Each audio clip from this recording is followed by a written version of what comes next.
सांगली लोकसभेचे उमेदवार माननीय संजय काका यांच्या प्रचाराच्या निमित्तानं 5 मिनिटात येत आहेत।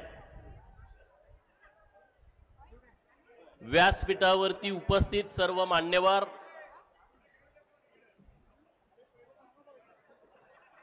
आणि तुम्ही सगळी जनता की ज्यांच्या भरवशावरती, ज्यांच्या जीवावरती, ज्यांच्या पाठिंब्यावरती भारतीय जनता पार्टी महायुतीचे उमेदवार नरेंद्र मोदी साहेब तिसऱ्यांदा ज्या दिवशी शपथ घेतील त्या दिवशी त्यांच्या बाजूने बोट उभा करून त्यांना मतदान करण्यासाठी आपण सांगली लोकसभा मतदारसंघातून ज्यांना पाठवणार आहोत, तिसऱ्यांदा पाठवणार आहोत, ते लोकसभेचे उमेदवार माननीय संजय काका पाटील यांना आशीर्वाद देण्यासाठी तुम्ही इतक्या मोठ्या संख्येने आलेला आहात। मी भारतीय जनता पार्टीच्या वतीने, महायुतीच्या वतीने तुम्हा सर्वांचं मनपूर्वक स्वागत करतो, तुमचा आभार व्यक्त करतो की आता राज्यामध्ये निवडणूक जोरात सुरू आहे। महायुती विरुद्ध महाविकास आघाडी, आणि आता महाविकास आघाडीचा रडारडीचा धंदा जोरात सुरू आहे। साहेबांचं वय 84 झालंय आणि आता साहेबांना परत एकदा राजकारणात स्टँड करायचं आहे। उद्धव साहेबांचं सगळीच लोक निघून गेलेत, त्यांना परत स्टँड करायचं आहे। म्हणजे रडारडीशिवाय दुसरा कुठला धंदा राज्यामध्ये नाही आहे। पण मित्रांनो, हा विषय आपण नीटपणे समजून घेतला पाहिजे की नरेंद्र मोदी साहेबांच्या सोबत आपण का? माननीय नरेंद्र मोदी साहेब या देशाचे पंतप्रधान होऊन 10 वर्ष पूर्ण झाली। 10 वर्षामध्ये आमच्या सांगली जिल्ह्याला काय मिळालं? आपण राहू द्या राज्याचं, देशाचा नंतर हिशोब करू। आपल्या सांगली जिल्ह्याला या महायुतीच्या काळात काय मिळालं? तर 2 महत्त्वाचे विषय आहेत। एक, पायाभूत सुविधा मिळाल्या, आणि दुसरा, पिण्याच्या पाण्याचा आणि शेतीच्या पाण्याचा मोठा प्रश्न हा केंद्र सरकार आणि राज्य सरकारच्या माध्यमातून मिटवला। म्हैसाळ असेल, ताकारी असेल, टेंबू योजना असेल, या योजनाच्या माध्यमातून मोठा निधी केंद्र सरकार आणि राज्य सरकारच्या माध्यमातून आपल्याला मिळाला। त्यामुळं आपल्या शेताच्या बांधावरती बऱ्याच ठिकाणी पाणी आलं। काही ठिकाणी पाणी येणं बाकी आहे, तर त्याच्यासाठीचा पण निधी राज्य सरकारने उपलब्ध करून दिलेला आहे। आणि त्यामुळं आपण सगळेजण मोदी साहेबांच्या पाठीमागे उभा राहिलं पाहिजे। मोदी साहेबांच्यासाठी ही निवडणूक अत्यंत महत्त्वाची आहे। काँग्रेसवाले हे बाकीचे सगळे लोक, त्यांनी जी इंडिया आघाडी स्थापन केली, त्या इंडिया आघाडीचा सुद्धा व्यवस्थितपणे मेळ लागला नाही।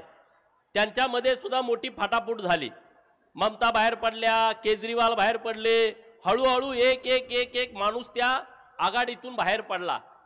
समोरच्या पार्टीकडे पंतप्रधान पदाचा चेहरा नाही, आणि ती पार्टी म्हणते की आमची सत्ता देशामध्ये येणार आहे, आणि दुसऱ्या बाजूला नरेंद्र मोदी साहेबांसारखा एक निष्कलंक, चारित्र्य संपन्न, या देशासाठी काम करणारं व्यक्तिमत्व आपल्या महायुतीकडे आहे। आणि मग तुम्ही सगळेजण या विषयामध्ये गेल्या 10 वर्षापासून मोदी साहेबांना साथ देताय, मोदी साहेबांना ताकद देताय। भारतीय जनता पार्टी महायुतीच्या पाठीमागे ठामपणे तुम्ही सगळे उभा राहताय।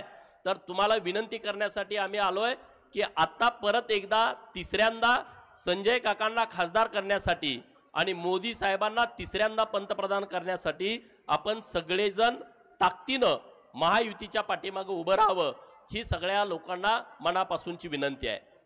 काँग्रेस आणि भाजप फरक काय आहे?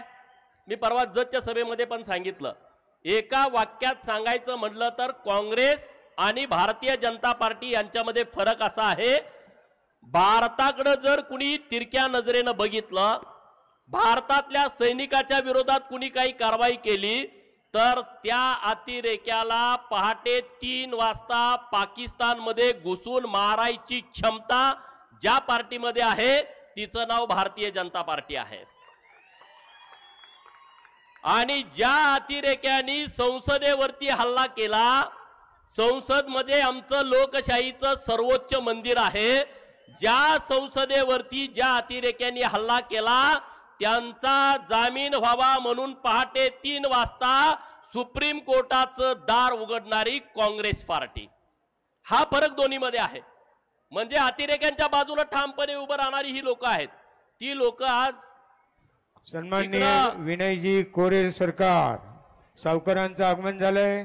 जनसुराज्य पक्षाचे संस्थापक सन्माननीय माजी मंत्री, हार्दिक स्वागत स्वागत विनयजी कोरे सावकार. त्यामुळं आपण सगळ्या लोकांनी मतदान कसं द्यायचं, कुणाला द्यायचं हे ठरवलं पाहिजे. केंद्र सरकारनं इथेनॉलचा एक विषय पुढे आणला की पेट्रोलमध्ये इथेनॉल मिक्स केल्यानंतर आपल्याला बाहेरच्या देशातून जे आपण पेट्रोल आयात करतो त्याचा पैसा वाचेल आणि म्हणून काही प्रमाणामध्ये आता इथेनॉल पेट्रोलमध्ये मिक्स होत आहे.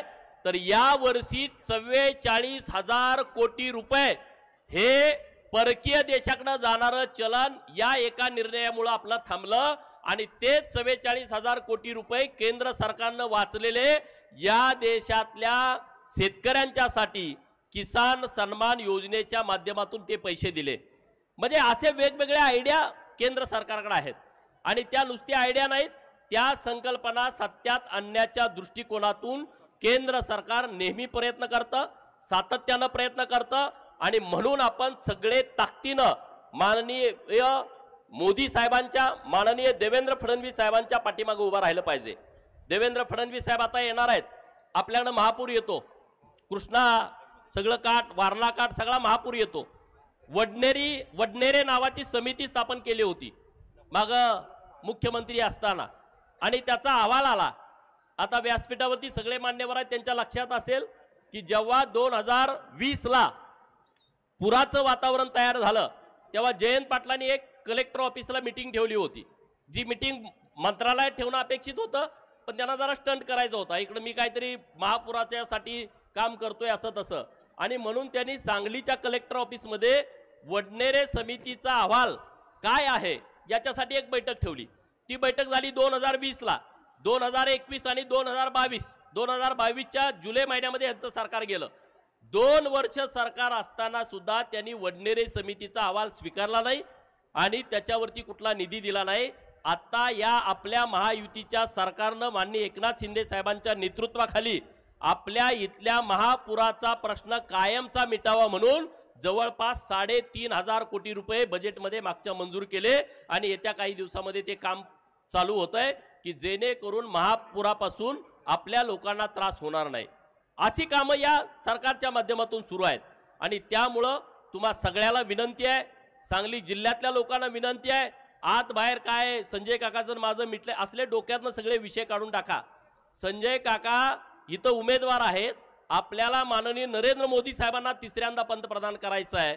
त्या दृष्टिकोनानं ताकदीनं आपण महायुतीच्या उमेदवाराच्या पाठीमागं सगळ्यांनी थांबायचं आहे आणि जिल्ह्यातलं सगळं वातावरण व्यवस्थित आहे. जिल्ह्यातलं वातावरण महायुतीचा उमेदवार मोठ्या फरकानं निवडून देण्याच्या मनस्थितीमध्ये आहे आणि त्यामुळं निश्चितपणे संजय काका तिसऱ्यांदा लोकसभेला मोठ्या फरकानं निवडून जातील आणि मोदी साहेबांच्यासाठी तिसऱ्यांदा मतदान करतील एवढंच या निमित्तानं बोलतो आणि थांबतो. जय हिंद, जय महाराष्ट्र. धन्यवाद. गोपीचंदजी पडळकर यांचं धडाकेबाज भाषण आपण या ठिकाणी ऐकलं.